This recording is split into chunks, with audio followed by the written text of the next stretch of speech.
الله بن عمر أنه قال رسول الله صلى الله عليه وسلم من أعتق عبدا وله مال فمال العبد له إلا أن يشترط السيد.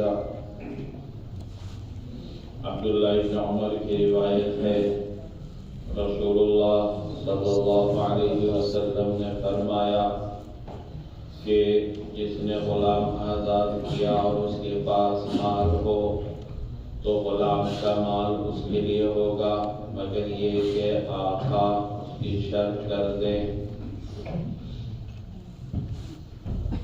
اس حدیث کا ظاہر یہ ہے کہ رسول اللہ صلی اللہ علیہ وسلم نے فرمایا کہ اگر کسی نے ایسے غلام کو آزاد کیا جس کے پاس مال ہو، فمال العبد لہ، تو غلام کا مال غلام ہی کے لیے ہوگا، الا یہ کہ آقا شرط کر دے کہ مال میرا ہوگا۔ یہ روایت کا ظاہری مفہوم ہے۔ امام مالک اسی کے قائل ہیں کہ اگر آزاد کردہ غلام کے پاس مال ہے تو وہ مال غلام ہی کا ہوتا، لیکن امام مالک کے علاوہ ائمہ ثلاثہ اس بات کے قائل ہیں کہ غلام کے پاس جو مال ہوتا ہے آقا اس کا مالک ہوگا، غلام اس کا مالک نہیں ہوگا۔ پھر اس روایت کا کیا جواب ہے؟ تو اس کا جواب یہ ہے کہ اس میں جو فرمایا فمال العبد لہ، یہ بطور استحباب کے کہ بہتر یہ ہے کہ مال بھی غلام کو دے دے۔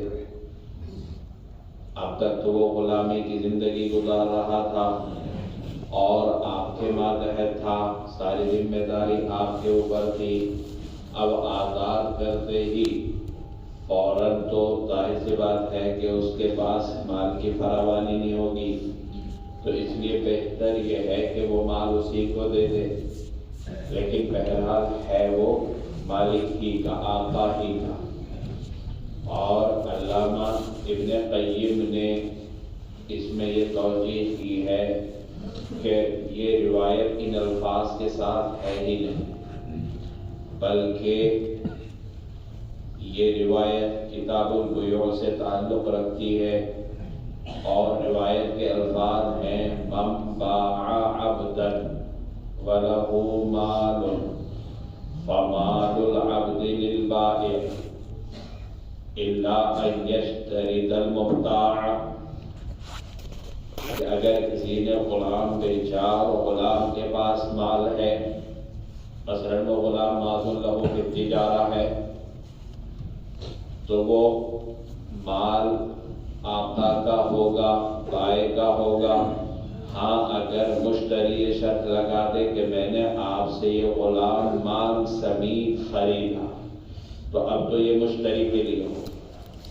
تو علامہ ابن قیم فرماتے ہیں کہ روایت ان الفاظ کے ساتھ ہے ہی نہیں، بلکہ یہ بیع سے متعلق ہے۔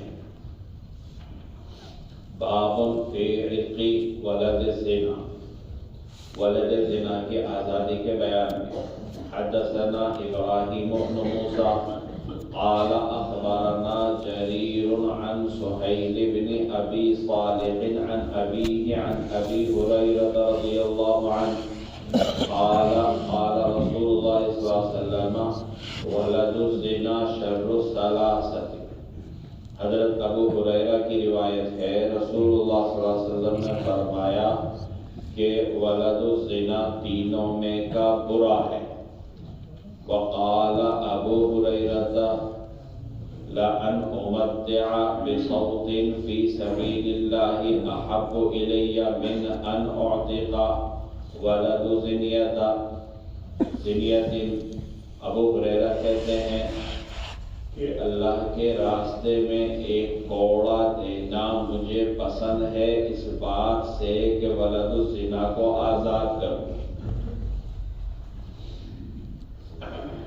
حضرت ابو ہریرہ کی روایت کا حاصل یہ ہے کہ رسول اللہ صلی اللہ علیہ وسلم نے فرمایا کہ ولد الزنا یہ شر الثلاثہ ہے. ایک ہے زانی، دوسرا ہے زانیہ، اور تیسرا یہ ولد الزنا. تو حضور صاحب نے فرمایا کہ ان تینوں میں ولد الزنا زیادہ برا ہے. اب اگر آپ دیکھیں کہ جو ولد الزنا ہے اس کے زنا سے پیدا ہونے میں اس کے ارادے کا تو کوئی دخل نہیں، تو اس کو شر الثلاثہ کیوں کہا گیا؟ اس کا ایک جواب تو یہ ہے کہ یہاں پر مقصد حضور صلی اللہ علیہ وسلم کا یہ ہے کہ باعتبار نسب کے یہ زیادہ برا ہے، کیونکہ جو زانی ہے یا زانیہ ہے اگرچہ وہ نافرمان ہے، گنہگار ہے، لیکن اس کے باوجود وہ نسب کے اعتبار سے صحیح ہیں، یعنی وہ ثابت النسب ہے، اور یہ ثابت النسب بھی نہیں ہے، تو اس اعتبار سے یہ برا ہے. گناہ کے اعتبار سے اس کو برا نہیں قرار دیا گیا، کیونکہ اس کا تو کوئی گناہ ہے ہی نہیں، گناہ تو زانی اور زانیہ کا ہے. تو شر الثلاثہ قرار دیا گیا یہ نسب کے اعتبار سے، کیونکہ یہ ثابت النسب نہیں ہوتا، اور زانی وہ بھی ثابت النسب اگرچہ گناہگار، اور زانیہ وہ بھی ثابت النسب اگرچہ گناہگار. ایک جواب تو یہ ہے.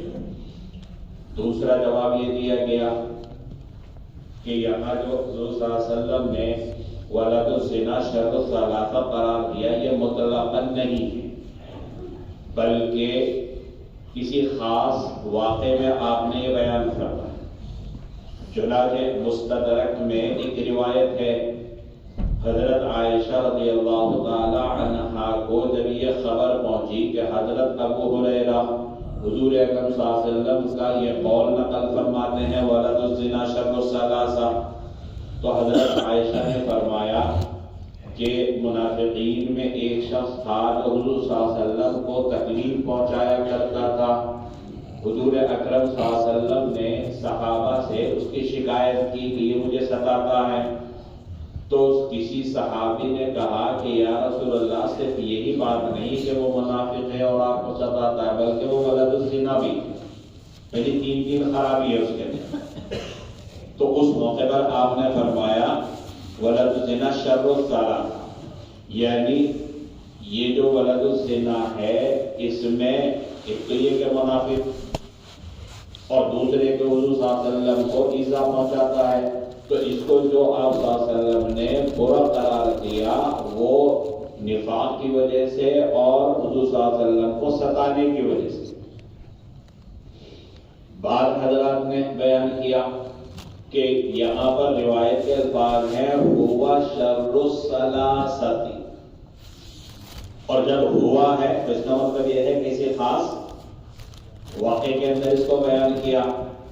حضرت عبداللہ ابن عمر رضی اللہ تعالی عنہ فرمایا کرتے تھے ولد الزنا خیر الثلاثہ، زانی زانیہ اور یہ زنا کی پیداوار میں یہ بہتر ہے. اور خیر کا لفظ انہوں نے اس کے لیے استعمال کیا کیونکہ ظاہر سی بات ہے اس کے پیدا ہونے میں اس کے کسی گناہ کا اور معصیت کا کوئی دخل نہیں. معصیت تو زانی اور زانیہ کی طرف سے ہوئی، تو ان تین میں یہ بہتر ہے بجائے شر کے. ان کی روایت میں ان کے یہاں خیر کا استعمال کیا. حضرت گنگوہی علیہ الرحمہ نے ایک اور توجہ کی ہے اور فرمایا کہ یہاں جو کہا گیا ولد الزنا شر الثلاثہ، اس سے مراد وہ ولد الزنا ہے جو خود اما ابا کے نقش قدم پہ چل رہے ہیں، انہیں خود بھی زنا کرنے کا عادی بن جائے،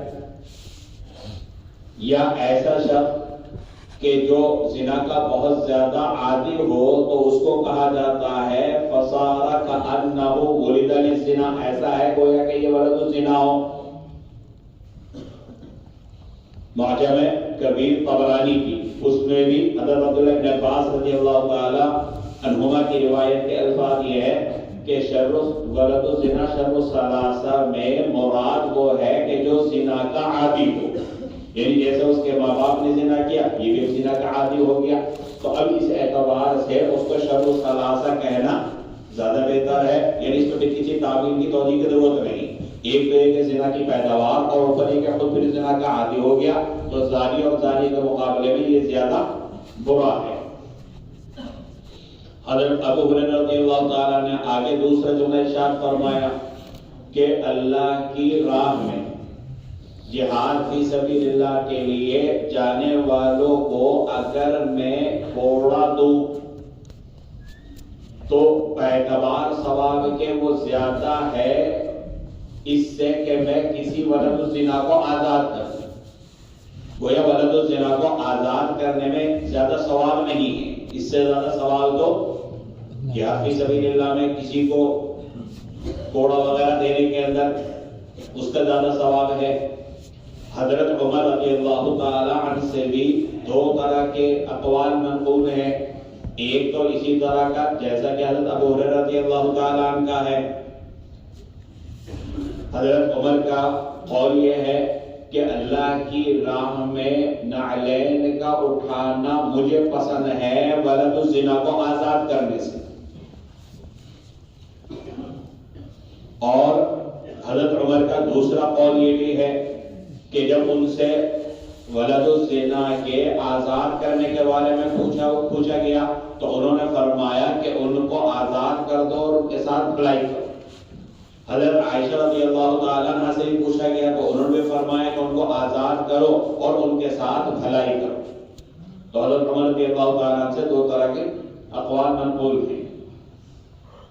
باب فی ثواب العتق، آزادی کے ثواب کے بیان میں۔ حدثنا عیسی بن محمد الرملی قال حدثنا سمرة عن ابن ابي عبلة عن الغريب بن الديلمي قال اتينا واثلة بن الاسقع فقلنا له حدثنا حديثا ليس فيه زيادة ولا نقصان۔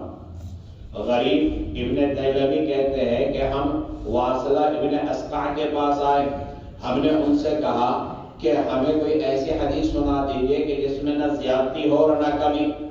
فغضب، انہیں غصہ آ گیا، وقال ان احدكم ليقرأ ومصحفه معلق في بيته فيزيد وينقص، قلنا انما اردنا حديثا سمعته من رسول الله صلی اللہ علیہ وسلم۔ انہوں نے فرمایا کہ تم قرآن پڑھتے ہو حالانکہ قرآن تمہارے گھر میں لٹکا ہوا ہے، اس میں زیادتی کمی کرتے ہو۔ ہم نے کہا کہ ہماری مراد یہ تھی ایسی حدیث بیان کیجئے کہ جو آپ نے حضور صلی اللہ علیہ وسلم سے سنی ہو۔ قال اتینا النبی صلی اللہ علیہ وسلم فی صاحب لنا اوجب یعنی النار بالقتل۔ حضرت واصلہ نے کہا کہ ہم حضور صلی اللہ علیہ وسلم کے پاس اپنے ایک ساتھی کی وجہ سے آئے جس نے قتل کی وجہ سے جہنم کو لازم کر لیا تھا۔ فقال اعتقوا عنہ یعتق اللہ بکل عضو منہ عضوا منہ من النار۔ حضور صلی اللہ علیہ وسلم نے فرمایا اس کی طرف سے غلام آزاد کرو، اللہ تعالی غلام کے ہر عضو کے بدلے میں اس کے ہر عضو کو جہنم سے آزاد کر دیں گے۔ غریب ابن دیلمی یہ کہتے ہیں کہ ہم واصلہ ابن اسقع رضی اللہ تعالیٰ عنہ کے پاس آئے اور ہم نے کہا کہ ہم سے ایسی حدیث بیان کیجئے جس میں کوئی کمی زیادتی نہ ہو۔ اب حضرت واصلہ کو غصہ آ گیا، کہنے لگے قرآن کریم تمہارے سامنے موجود ہوتا ہے اور جب تم قرآن پڑھتے ہو تو اس میں غلطی کر دیتے ہو، کوئی آیت چھوڑ دی، بعد والی آیت کو پہلے پڑھ دیا، پہلی والی آیت کو بعد میں پڑھ دیا، یہ کہ قرآن تمہارے سامنے رکھا ہے پھر تم غلطی کرتے ہو اور یہ چاہتے ہو کہ میں حضور صلی اللہ علیہ وسلم سے سنی ہوئی کوئی بات ایسے بیان کروں کہ اس میں ذرہ برابر کوئی تبدیلی نہ ہو سکتا ہے کوئی سہو ہو جائے، کوئی تقدیم و تاخیر ہو جائے، تو کیسے تم مجھ سے اس کی توقع رکھ سکتے ہو؟ انہوں نے کہا کہ نہیں ہمارا مقصد یہ نہیں تھا، ہمارا مقصد یہ تھا کہ جو حدیث آپ نے براہ راست حضور اکرم صلی اللہ علیہ وسلم سے سنی ہو وہ بیان کی. یہ جو بزیادت و نقصان کہا اس کا مطلب آپ غلط سمجھیں کہ ہم آپ پر کوئی الزام لگا رہے، بلکہ ہمارا مقصد تو یہ ہے کہ جو آپ نے حضور سے کچھ سنا ہے وہ آپ ہمیں بیان کی. چنانچہ انہوں نے بیان کیا کہ ہم حضور صلی اللہ علیہ وسلم کے پاس آئے اپنے ایک ساتھی کی وجہ سے کہ اس نے کسی کا قتل کر کے اپنے اوپر جہنم کو لازم کر لیا تھا. تو رسول اللہ صلی اللہ علیہ وسلم فرمایا کہ اس کی طرف سے غلام آزاد کرو. غلام کے ہر عضو کے بدلے میں اللہ تعالی اس قاتل کے ہر عضو کو جہنم سے چھٹکارا دلائیں گے. یہاں پر قاتل کی طرف سے جو غلام کو آزاد کرنے کا ذکر ہے اور اس کے بدلے میں قاتل کے ہر عضو کو جہنم سے آزادی کا ذکر ہے. مقصد یہ ہے کہ قتل کے موجب کو ادا کرنے کے بعد اگر قتل عمدن تھا تو قصاص دیا جائے گا، ایسا نہیں کہ غلام کے آزاد کرنے سے کام چل جائے گا. خطأ قتل تھا تو دیت واجب ہوگی. تو قتل کا جو موجب ہے وہ ادا کرنے کے بعد اس کی طرف سے غلام بھی آزاد کر، تاکہ اللہ تبارک و تعالی آزاد کردہ غلام کے ہر عضو کے بدلے اس کے بھی ہر عضو کو جہنم سے آزادی عطا فرمائے، یعنی یہ جہنم کے عذاب سے بچ جائے. بعض حضرات نے بیان کیا کہ مراد یہاں پر خودکشی کرنے والا ہے کہ اس نے اپنا قتل کر کے یعنی خودکشی کر کے جہنم کو لازم کر لیا تھا. تو حضور صلی اللہ علیہ وسلم کہ بھائی اس کے لیے ایک غلام آزاد کرو تاکہ غلام کے ہر عضو کے بدلے میں اس کا بھی ہر عضو جہنم سے محفوظ ہو جائے. تو اس صورت میں اس تعویل کی ضرورت نہیں کہ قتل کا موجب ادا کرنے کے بعد اس کی طرف سے غلام کو آزاد کرے. باب ای الرقاب افضل، کون سی آزادی افضل ہے. حدثنا محمد بن المثنى قال حدثنا معاذ بن هشام قال حدثني ابي عن قتادة عن سالم بن ابي الجعد عن معدان بن ابي طلحة اليعمري عن ابي نجيح السلمي قال حاصرنا مع رسول الله صلى الله عليه وسلم بقصر الطائف. ابو نجیح السلمی کہتے ہیں کہ ہم نے حضور اکرم صلی اللہ علیہ وسلم کے ساتھ طائف کے محل کا محاصرہ کیا. قال معاذ سمعت ابي يقول بقصر الطائف بحصن الطائف. معاذ جو اس سند میں راوی ہیں انہوں نے اپنے استاد اور اپنے والد ہشام سے روایت بیان کی. یہ کہتے ہیں کہ میں نے اپنے والد کو بقصر الطائف بحصن الطائف کہتے ہوئے سنا. یعنی میرے والد نے جب روایت بیان کی تو کبھی تو بقصر الطائف کا لفظ ذکر کیا، کبھی بحصن الطائف کا لفظ ذکر کیا. مفہوم دونوں کا ایک ہی ہے. طائف کے قلعے کا محاصرہ کیا. کل ذلك سمعت رسول اللہ صلی اللہ علیہ وسلم يقول من بلغ بسهم في سبيل الله فله درجة وساق الحدیث.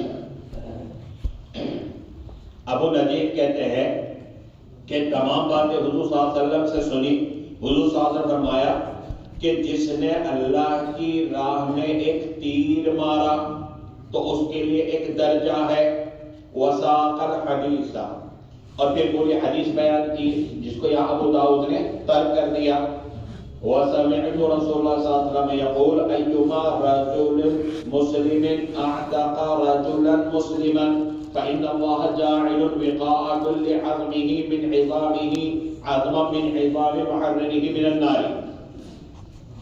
اور میں نے نبی کریم صلی اللہ علیہ وسلم کو فرماتے ہوئے سنا کہ جو مسلمان شخص کسی مسلمان شخص کو آزاد کرے تو اللہ تبارک و تعالی اس آزاد کردہ غلام کی ہر ہڈی کے بدلے آزاد کرنے والے کی ہڈی کو جہنم سے آزاد کریں گے. وَأَيُّمَا امْرَأَةٍ اعتقت امرأة مسلمة فإن الله جاعل وقاء كل عظم من عظامها عظما من عظام محررها من النار يوم القيامة. اور جو عورت کسی مسلمان عورت کو آزاد کرے تو اللہ تعالی اس آزاد کردہ عورت کی ہر ہڈی کے بدلے میں آزاد کرنے والے کی ہڈی کو قیامت کے دن جہنم سے آزاد کریں گے. حدثنا عبد الواحد ابن نجدة قال حدثنا بقية قال حدثنا صفوان بن عمرو قال حدثني سليم بن عامر عن شرحبيل بن الصمت أنه قال لعمرو بن عباسة حدثنا حديثا سمعته من رسول الله صلى الله عليه وسلم. شرحبیل ابن صمت کہتے ہیں کہ انہوں نے عمر ابن عباسہ سے کہا کہ جو حدیث آپ نے حضور سے سنی ہو وہ ہمارے سامنے بیان کیجئے. قال سمعت رسول الله صلى الله عليه وسلم يقول من اعتق رقبة مؤمنة كانت فداءه من النار. فرماتے ہیں کہ میں نے حضور صلی اللہ علیہ وسلم کو فرماتے ہوئے سنا کہ جس نے مسلمان غلام کو آزاد کیا تو اس کے لیے جہنم سے چھٹکارا ہے. حدثنا حفص بن عمر قال حدثنا شعبة عن عمرو بن مرة عن سالم بن ابي الجعد عن شرحبيل بن الصمت انه قال لكعب بن مرة او مرة بن كعب حدثنا حديثا سمعته من رسول الله صلى الله عليه وسلم فذكر معنى معاذ الى قوله وأيما امرأة اعتق مسلما وأيما امرأة اعتقت امرأة مسلمة. شرحبیل ابن صمت کہتے ہیں کہ انہوں نے کعب ابن مرہ یا مرہ ابن کعب راوی کو شک ہے اس سے کہا کہ ہمارے سامنے ایسے حدیث بیان کیجئے جو آپ نے حضور سے سنی ہو.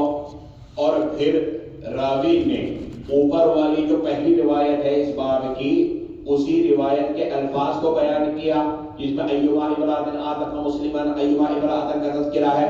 وزاد ایما رجل اعتق امرأتین مسلمتین الا كانتا فكاكه من النار يجري مكان كل عظمين منهما عظم من عظامه.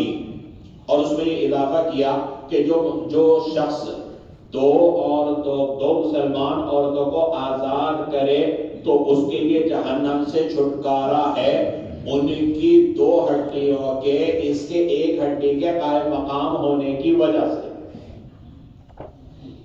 ان روایات کا حاصل یہ ہے کہ حضور اکرم صلی اللہ علیہ وسلم نے جب طائف کا محاصرہ کیا تو اس وقت دو چیزیں بیان فرمائی. پہلے تو من بلغ بسام فی سبیل اللہ فلہ درجۃ کہ جس نے اللہ کے راستے میں ایک تیر پھینکا یا نیزہ مارا تو اس کے لیے ایک درجہ ہے. اب وہ درجہ کیا ہے اس روایت کے اندر بیان نہیں کیا. عبد الرحمن ابن نحام نے نبی کریم صلی اللہ علیہ وسلم سے پوچھا تھا کہ وہ درجہ کیا ہے. امام نسائی نے اس کو بیان کیا تو حضور اکرم صلی اللہ علیہ وسلم نے اس درجے کے بارے میں بیان کیا کہ ایک درجے کے اوپر جو دوسرا درجہ ہے ان کے درمیان 100 سال کی مسافت ہے. اتنا اونچا مرتبہ اور مقام اللہ تعالیٰ اس کو عطا فرمائیں گے. دوسری بات حضور صلی اللہ علیہ وسلم فرمائی کہ جو مسلمان مرد کسی مسلمان غلام کو آزاد کرے یا کوئی مسلمان عورت کسی مسلمان عورت یعنی باندی کو آزاد کرے تو آزاد کردہ غلام یا آزاد کردہ باندی کے ہر ہڈی یعنی ہر عضو کے بدلے آزاد کرنے والے کے ہر عضو کو بھی اللہ تعالی جہنم سے آزادی اور چھٹکارا عطا فرمائے. تیسری روایت کے اندر یہ اضافہ ہے کہ اگر کوئی مسلمان مرد دو مسلمان باندیوں کو آزاد کرے تو اس کو بھی اللہ تبارک و تعالی جہنم سے چھٹکارا عطا فرمائیں گے.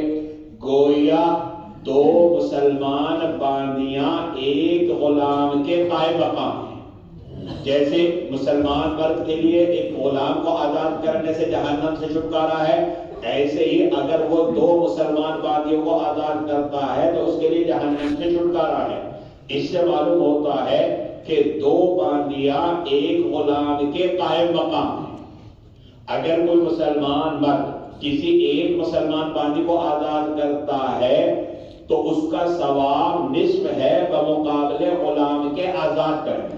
اور اگر دو باندیوں کو آزاد کرتا ہے تو پھر ایک غلام آزاد کرنے والے جیسا ہے.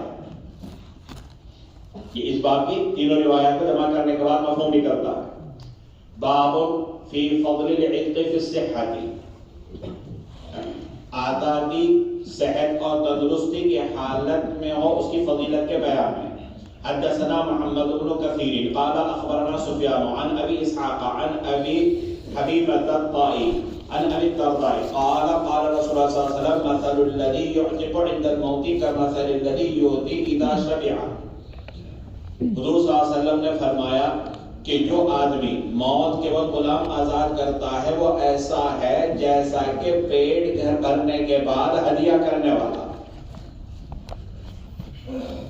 بعض روایات میں یہی حدیث جو ہے صدقہ کرنے کے بارے میں ہے کہ جو آدمی موت کے وقت صدقہ خیرات کرتا ہے وہ ایسا ہے جیسا کہ پیٹ بھرنے کے بعد اب آدھا نان بن گیا آپ کھا لیتے روٹی ساری صاف کر دی, اب شوربہ بچا اور آدھی روٹی بچی اور اب پیٹ پہ بالکل گنجائش نہیں کیونکہ حلق تک آ چکا.